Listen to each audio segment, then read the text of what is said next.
ប្រិមត្តពុកម៉ែបងប្អូននាពេលនេះមីយ៉ាន់ម៉ាកំកុងតែរៀបចំផែនការដើម្បីវាយបំបាក់នៅទ័ពរបស់ថៃបាទដើម្បីវាយបំបាក់ថៃក្រោយពេលដែលដឹងថាថៃបានគូសបាទផែនទីជាឯកតោភាគីចូលទៅលើទឹកដីរបស់មីយ៉ាន់ម៉ាឬក៏ភូមាជិត700គីឡូម៉ែត្រឯណោះបាទខ្ញុំមិនដឹងថាតើព័ត៌មាននេះណាមានប្រភពច្បាស់ការពិតប៉ុន្មាន100ទេប្រភពពីខាងណាទេគ្រាន់តែខ្ញុំឃើញមានការចែកចាយនៅលើបណ្ដាញសង្គមច្រើនបាទតាក់ទងទៅនឹងការលើកឡើងថាមហាធីមហាម៉ាត់គឺបានបង្ហាប់អំពីផែនការដែលមីយ៉ាន់ម៉ាត្រៀមទ័ពបង្កើនចំនួនទ័ពដ៏ច្រើនលើលប់ដើម្បីវាយបំបាក់ថៃវាយបំបាក់សៀមក្រោយពេលដែលដឹងថាថៃគឺជាអ្នកបាទដែលគូផែនទីជាឯកតោភាគីនោះឯងព័ត៌មាននេះចាត់ទុកថាល្អបាទយើងអាចនិយាយបានថាជាព័ត៌មានល្អបាទដោយសារតែកម្ពុជាក៏ជាតួអង្គដែលរងគ្រោះបាទតួអង្គដែលថៃបានគូសផែនទីជាឯកតោភាគីឈ្លានពានមកលើទឹកដីកម្ពុជាដូចគ្នាថៃគូសផែនទីជាឯកតោភាគីមកលើកម្ពុជាបង្កជាចំនួនបាទបង្កជាសង្គ្រាមដោយដែលយើងបានឃើញមកទល់នឹងពេលនេះគឺមិនទាន់បិទបញ្ចប់នោះទេនៅតែបន្តឈរជើងលើដីកម្ពុជាខុសច្បាប់14ទីតាំងបាទដែលរាជរដ្ឋាភិបាលកំពុងតែពន្លឿនព្យាយាមធ្វើសកម្មភាពការទូតដើម្បីទាមទារនៅអធិបតេយ្យទឹកដីរបស់កម្ពុជាទាំង14ទីតាំងមកវិញជាពិសេសគឺការពន្លឿនវាស់វែងបោះប៉ាគោព្រំដែនសីមាទៅតាមផែនទីអន្តរជាតិទៅតាមច្បាប់អន្តរជាតិបាទដូច្នេះវាគឺជាដំណឹងល្អបាទសម្រាប់កម្ពុជាយើងគឺជាដំណឹងល្អនៅពេលដែលយើងឮថាមហាធីមហាម៉ាត់បានលើកឡើងយ៉ាងចាំងបាទគេបានតែរៀបរាប់ថានាពេលនេះមីយ៉ាន់ម៉ាត់គឺកំពុងតែបង្កើនចំនួនទ័ពទ្វេដងបាទដើម្បីត្រៀមវាយបំបាក់ថៃសៀមដោយសារតែសៀមគឺបានគូសផែនទី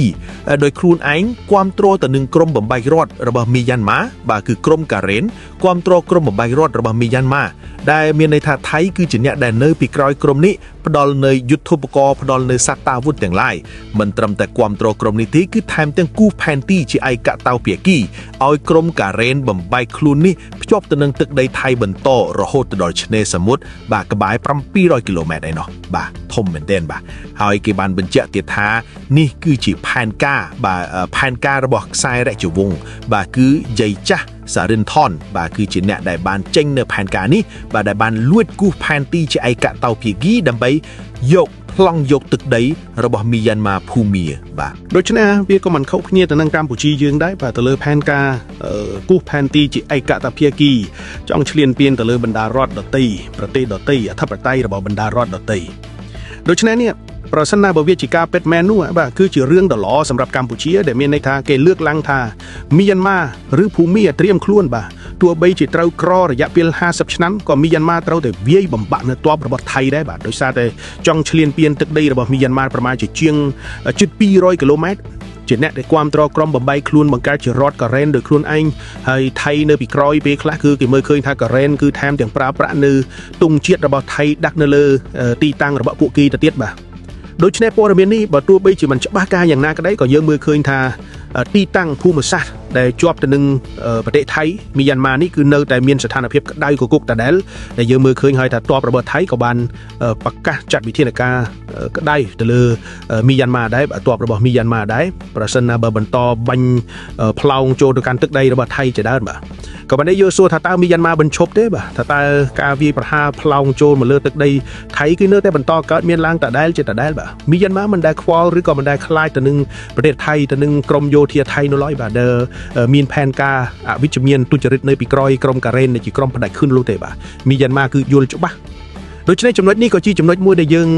ចាប់អារម្មណ៍ខ្លាំងបាទចាប់អារម្មណ៍ខ្លាំងប្រសិនណាបើរឿងនេះជាការពិតមែនក៏ជារឿងល្អសម្រាប់កម្ពុជាយើងព្រោះកម្ពុជាយើងដូចទៅនឹងប្រទេសមីយ៉ាន់ម៉ាដែរបាទដូចទៅនឹងមីយ៉ាន់ម៉ាយ៉ាងដូចម្ដេចបាទគឺចង់បានអធិបតេយ្យដែនដីរបស់ខ្លួនមិនចង់ឲ្យអ្នកណាបំពានមិនចង់ឲ្យអ្នកណាប្លន់ឈ្លានពានដូចគ្នាបាទមានសមត្ថភាពគឺត្រូវតែការពារដែនអធិបតេយ្យរបស់ខ្លួនហើយប្រសិនណាបើមីយ៉ាន់ម៉ាគឺពិតជាបើកការវាយប្រហារបំបាក់ទៅនឹងថៃបំបាក់ទៅនឹងចៅសៀមពិតប្រាកដមែនបាទវាក៏ជាមេរៀនមួយបាទដែលឲ្យសៀមស្គាល់ឆ្នាំខ្លាំងផងដែរបាទនេះគឺជាចំណុចដែលខ្ញុំលើកឡើងក៏ប៉ុន្តែមិនច្បាស់លាស់ថាព័ត៌មាននេះមានប្រភពចេញពីណាទេខ្ញុំលើកឡើងដោយសារតែមានការចែករំលែកច្រើននៅក្នុងបណ្ដាញសង្គម បាទនេះគឺជាព័ត៌មានដែលតាក់ទងទៅនឹងមីយ៉ាន់ម៉ាបាទត្រៀមទ័ពដើម្បីវាយប្រហារបំបាក់ទ័ពរបស់ថៃរឿងដ៏គួរឲ្យចាប់អារម្មណ៍មួយទៀតបាទពុកម៉ែបងប្អូនក៏ជារឿងដ៏មានសារៈសំខាន់សម្រាប់ពិភពលោកផងដែរក្រោយពេលដែលយើងឮថាប្រធានាធិបតី Trump បានរៀបចំផែនការចង់ច្បាំងយក Greenland បាទចង់ច្បាំងយកអាមេរិកសុំទិនក៏ដាណឺម៉ាកមិនយល់ព្រមក៏ Greenland មិនយល់ព្រមទិញទឹកចិត្តប្រជាជនដោយឲ្យថវិកា$10,000ក្តី$20,000ក្តីក្នុងមួយគ្រួសារក្នុងមួយអ្នកបាទក៏ Greenland ក៏ដាណឺម៉ាកមិនយល់ព្រមរហូតពេលនេះគឺដាក់សម្ពាធចង់ប្រើប្រាស់នៅកម្លាំងយោធាដើម្បីច្បាមយកកោះ Greenland រហូតនាពេលថ្មីនេះ Trump គឺថែមទាំងបានប្រមានទៅកាន់បណ្ដាអឺរ៉ុបសហភាពអឺរ៉ុបណាត់ដែលគាំទ្រទៅនឹងដាណឺម៉ាកថាប្រសិនបើមិនយល់ព្រមទៅលើផែនការដែល Trump ទិញកោះ Greenland ទេលោក Trump នឹងដាក់បន្ថែមអត្រាពន្ធចំនួន 10% ឬឈានទៅ 20% ឈានទៅ 25% បន្ថែមបាទប្រសិនបើមិនយល់ព្រមទៅនឹងផែនការរបស់ Trump ទិញយកកោះ Greenland នេះក៏ប៉ុន្តែជាគោលចំហរបស់មេដឹកនាំដាណឺម៉ាក Greenland បណ្ដាសហភាពអឺរ៉ុបនានា8ប្រទេសបាទដែលចូលរួមគាំទ្រ Greenland គឺនៅតែបង្ហាញនៅចំហឆន្ទៈមិនយល់ព្រមទៅនឹងចេតនារបស់តា Trump ដដែលហើយផ្ទុយទៅវិញនោះគឺបង្ហាញចេតនាគាំទ្រទៅនឹង Greenland តាមរយៈការបង្ហាញនៅបាទសកម្មភាពសមយុទ្ធកាលពីចុងសប្តាហ៍កន្លងទៅនេះហើយណោះបាទប្រិយមិត្តបងប្អូនបាទចំណុចនៃការមិនយល់ព្រមរបស់បណ្ដាប្រទេសនៅសហភាពអឺរ៉ុបទាំងនោះហើយបាទទើបធ្វើឲ្យយកតា Trump ប្រកាសក្តែងក្តែងថាលោក Trump អាចនឹងបន្ថែមអត្រាពន្ធ 10% ទៅ 25% ប្រសិនណាបើមិនយល់ស្របទៅនឹងផែនការរបស់លោកបាទនាពេលនេះយើងមើលឃើញថាស្ថានភាពកាន់តែក្តីកគុកដែលដាណឺម៉ាកគេចាប់ផ្ដើមបញ្ជូននៅកងទ័ពរបស់ខ្លួនយុទ្ធោបករណ៍ទាំងឡាយគ្រឿងបរិក្ខារទាំងឡាយមកកាន់តំបន់ Greenland មកកាន់កោះ Greenland ជាបន្តបន្ទាប់បាទក្រោមក្រសែភ្នែករបស់បណ្ដាមហាអំណាចនៅអាស៊ីបាទដូចជារុស្ស៊ីក្តីដូចជាចិនក្តីបណ្ដាប្រទេសនានាទាំងអស់នៅជុំវិញពិភពលោកគឺកំពុងតែចាប់អារម្មណ៍ទៅនឹងរឿងនេះបាទដោយសារតែការធ្វើបែបនេះរបស់ Trump គឺយើងអាចនិយាយបានថាជាការបែកបាក់នៅសម្ព័ន្ធមិត្តរបស់ខ្លួនគឺសម្ដៅទៅដល់អង្គការ NATO ផ្ទាល់ក៏ត្រូវបែកបាក់គ្នាសម្ព័ន្ធមិត្តទាំងឡាយនៅឯអឺរ៉ុបក៏ត្រូវបែកបាក់ដូចគ្នាបាទប្រិមិត្តจึงឃើញថាអង្គការ NATO គឺជាអង្គការដ៏ធំមួយដែលមានឥទ្ធិពលខ្លាំងបាទហើយប្រសិនបើលោកតាត្រាំឈ្លានពានសមាជិកនៅក្នុងអង្គការ NATO តើវាមានរឿងអ្វីកើតឡើងបណ្ដាប្រទេសដែលគាំទ្រប្រទេសដាណឺម៉ាកមិនព្រមមិនឯកភាពទៅនឹងផែនការរបស់លោកតាត្រាំក៏ប្រឆាំងដូចគ្នាដូច្នេះគេបានលើកឡើងថាបណ្ដាសហភាពអឺរ៉ុបបានលើកឡើងថាប្រសិនបើលោកតាត្រាំពិតជាដាក់ពន្ធបន្ថែម 10% ឬ 25% បាទសហភាពអឺរ៉ុបផ្ទាល់ក៏វាយបកដំឡើងអត្រាពន្ធទៅកាន់សហរដ្ឋអាមេរិកដូចគ្នានៅក្នុងទំហំទឹកប្រាក់ប្រមាណជា93,000 លានអឺរ៉ូឯណោះបាទគឺរាល់ទំនិញទាំងឡាយរបស់សហរដ្ឋអាមេរិកចូលទៅកាន់ទឹកដីរបស់អឺរ៉ុបបាទដូច្នេះហើយនេះគឺជាផែនការរបស់អឺរ៉ុបដែលត្រូវឆ្លើយតបសុទ្ធតែជាផែនការគ្រោះថ្នាក់សម្រាប់សហរដ្ឋអាមេរិកសុទ្ធតែជាផែនការដែលធ្វើឲ្យអាមេរិកបែកបាក់នូវមិត្តភាពឬឈានទៅមានបញ្ហាឈានទៅផ្ទុះសង្គ្រាមដែលបង្កជាអន្តរាយសម្រាប់អាមេរិកខ្លួនឯងក៏ថាបានដោយដែលខ្ញុំធ្លាប់ជម្រាបជូនលោកអ្នកនៅវីដេអូកន្លងមកហើយបាទទាក់ទងទៅនឹងផលអវិជ្ជមានប្រសិនបើលោកតាត្រាំប្រើប្រាស់នៅកម្លាំងយោធាដើម្បីច្បាមយកកោះ Greenland នួបបញ្ហាតូចធំទាំងអស់គឺពិតជាអាចនឹងកើតមានឡើងមិនត្រឹមតែបែកបាក់មិត្តភាពទេសហរដ្ឋអាមេរិកគឺអាចនឹងឃ្លាតពីមហាអំណាចលេខ1បាទសេដ្ឋកិច្ចរបស់សហរដ្ឋអាមេរិកគឺអាចនឹងមានចុះខ្សោយភាពខ្លាំងបាទហើយអ្វីដែលគួរឲ្យចាប់អារម្មណ៍បន្ថែមទៀតយើងមើលឃើញថាស្របពេលដែលលោកត្រាំចង់ច្បាមយកកោះ Greenland ដែលមានន័យស្មើនឹងការប្រកាសសង្គ្រាមចង់ច្បាមយកកោះ Greenland ដែលស្មើនឹងការប្រកាសចំនួនលោកតាត្រាំបែរគេបានបង្កើតនៅក្រុមប្រឹក្សាសន្តិភាពបើយល់ដឹងឲ្យថាកាលពីពេលថ្មីៗកន្លងទៅត្រាំបានដើរចេញពីអង្គការសហប្រជាជាតិឬហៅថា UN ដើរចេញពីអង្គការសហប្រជាជាតិហើយនាពេលនេះគឺបានប្រកាសខ្លួនដោយលើកឡើងថាសហរដ្ឋអាមេរិកបានបង្កើតនៅក្រុមប្រឹក្សាសន្តិភាព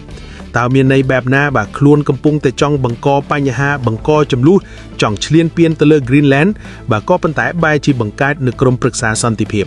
យើងសួរថាតើជារឿងដែលត្រឹមត្រូវឬទេការបង្កើតក្រុមប្រឹក្សាសន្តិភាពក្រោមហេតុផលថាបង្កើតឡើងដើម្បីដោះស្រាយរាល់បញ្ហាចំនួនទាំងឡាយដែលកើតមានឡើងនៅលើពិភពលោកបិទបញ្ចប់ចំនួនបិទបញ្ចប់សង្គ្រាមក៏ប៉ុន្តែខ្លួនបែរជាអ្នកបង្កើតសង្គ្រាមខ្លួនបែរជាអ្នកបង្កើតចំនួននៅលើកោះ Greenland ខ្លួនបែរជាបង្កើតចំនួនជាមួយប្រទេស Venezuela ជាដើមនឹងហើយឬជាសញ្ញានោះឬគឺជាក្បាលម៉ាស៊ីននៃអង្គការដោះស្រាយបញ្ហាទាំងឡាយដោះស្រាយចំនួនទាំងឡាយនៅលើពិភពលោកជាក្រុមប្រឹក្សាសន្តិភាពនោះបាទគឺมันល្អប្រសើរនោះទេហើយការប្រកាសរបស់សហរដ្ឋអាមេរិកដើរចេញពីអង្គការសហប្រជាជាតិនេះបាទក៏មិនមែនជារឿងល្អនោះដែរបាទបើយើងគិតឲ្យជ្រៅគឺមានន័យបែបណា គឺស្មើនឹងធ្វើឲ្យឥទ្ធិពលរបស់អង្គការសហប្រជាជាតិសាបរលាបបាត់បង់បាទពួកយើងដឹងថាអង្គការសហប្រជាជាតិគឺជាអង្គការមួយដែលធានានៅច្បាប់អន្តរជាតិដែលធានានៅអនុសញ្ញាសន្ធិសញ្ញាទាំងឡាយបាទផែនទីអន្តរជាតិទាំងឡាយនៅជុំវិញពិភពលោកអង្គការសហប្រជាជាតិគឺមានឥទ្ធិពលដើម្បីធានានៅស្ថិរភាពដើម្បីធានានៅសុខសន្តិភាពរបស់ពិភពលោកបាទដូច្នេះនៅពេលដែលសហរដ្ឋអាមេរិកធ្វើឲ្យឥទ្ធិពលរបស់អង្គការសហប្រជាជាតិអស់ឥទ្ធិពលអញ្ចឹងផែនទីទាំងឡាយដែលបានឯកភាពនៅលើពិភពលោកគឺនឹងត្រូវឥតន័យឬយ៉ាងណាបាទគឺនឹងត្រូវអស់តម្លៃឬយ៉ាងណាចំណុចដូចនេះហើយបានជាខ្ញុំលើកឡើងថាការដាយចេញរបស់សហរដ្ឋអាមេរិកពីអង្គការសហប្រជាជាតិវាជាសញ្ញាគ្រោះថ្នាក់សម្រាប់ពិភពលោកមិនមែនជាសញ្ញាអវិជ្ជមានធម្មតាទេប្រិយមិត្តបាទវាគឺជាសញ្ញានៃសង្គ្រាមលោកលើកទី3ដែលធ្វើឲ្យពិភពលោកកែប្រែនៅខ្សែព្រំដែនថ្មីដោយកម្លាំងយោធាឬក៏យ៉ាងណាបាទដោយសារតែយើងមើលឃើញជំហររបស់លោកតាត្រាំតាំងពីដំបូងមកម៉េះការចូលខ្លួនដោះស្រាយបិទបញ្ចប់ជំនួសឲ្យអ៊ុយក្រែននិងរុស្ស៊ីលោកតាត្រាំបានលើកឡើងឲ្យអ៊ុយក្រែនកាត់ដីបាទឲ្យរុស្ស៊ីដើម្បីដូរទៅនឹងសន្តិភាពតើវាជារឿងត្រឹមត្រូវទេប្រទេសមួយដែលឈ្លានពានទៅលើអធិបតេយ្យភាពរបស់ប្រទេសមួយទៀតហើយតួអង្គចូលកាត់ក្តីដោះស្រាយបែរជាលើក head fall ឲ្យកាត់ដីដោះដូរដើម្បីសន្តិភាពបែបនេះបាទគឺមិនត្រឹមត្រូវនោះទេលើសពីនេះទៅទៀតសហរដ្ឋអាមេរិកនៅក្នុងរដ្ឋបាលរបស់លោក Donald Trump នេះតាំងពីអាណត្តិទី1មកម្លេះបាទបន្តមកអាណត្តិទី2នោះគឺតែចង់ចាក់ចេញអំពីសមាជិកភាពរបស់អង្គការ NATO ប្រកាសប្រមានក្តែងទៅកាន់ NATO ថាសហរដ្ឋអាមេរិកគឺអាចនឹងដកខ្លួនចេញពីអង្គការ NATO បាទតាទង្វើតា head fall ទាំងនោះសហរដ្ឋអាមេរិកគឺចង់ទុកផ្លូវឲ្យខ្លួនឯងដើម្បីសាងកំហុសដូចដែលយើងបានឃើញនាពេលនេះឬសហរដ្ឋអាមេរិកគឺចង់សាងកំហុសតាមរយៈការច្បាមយកកោះ Greenland ដូចដែលយើងបានឃើញនាពេលនេះឬក៏យ៉ាងណាប្រសិនបើរឿងនេះវាពិតជាកើតឡើងមែនដូចដែលគីមលើកឡើងគឺជាគ្រោះថ្នាក់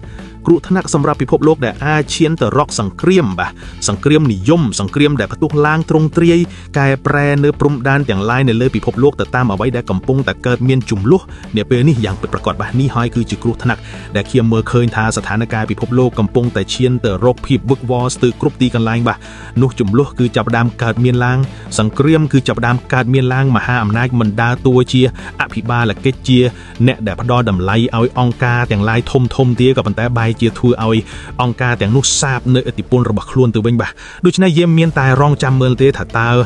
ចេតនារបស់សហរដ្ឋអាមេរិករបស់លោកតាត្រាំដែលចង់បង្កើតនៅក្រមប្រឹក្សាសន្តិភាពនេះជោគជ័យកម្រិតណាទទួលបានលទ្ធផលផ្លែផ្កាកម្រិតណាបាទដោយសារតែខ្លួនកំពុងតែបង្កើតវិវាទបង្កើតចំនួនទាំងឡាយចង់វាយប្រហារទៅលើអេរ៉ង់ផងវាយប្រហារទៅលើវេណេស៊ុយអេឡាផងកំពុងតែមានបំណងដើម្បីច្បាមយក Greenland ផងផែនការរបស់សហរដ្ឋអាមេរិកជាបន្តសុទ្ធតែជាផែនការចំនួនសុទ្ធតែជាផែនការហិង្សាសង្គ្រាមហើយខ្លួនបង្កើតនៅក្រមប្រឹក្សាសន្តិភាពបែបនេះសួរថាតើរឿងវិជ្ជមានឬអវិជ្ជមាននឹងកើតឡើងនៅក្នុងកម្រិតណាបាទដូច្នេះប្រិយមិត្តពុកម៉ែបងប្អូនយើងមានតែបន្តរងចាំមើលហើយបាទ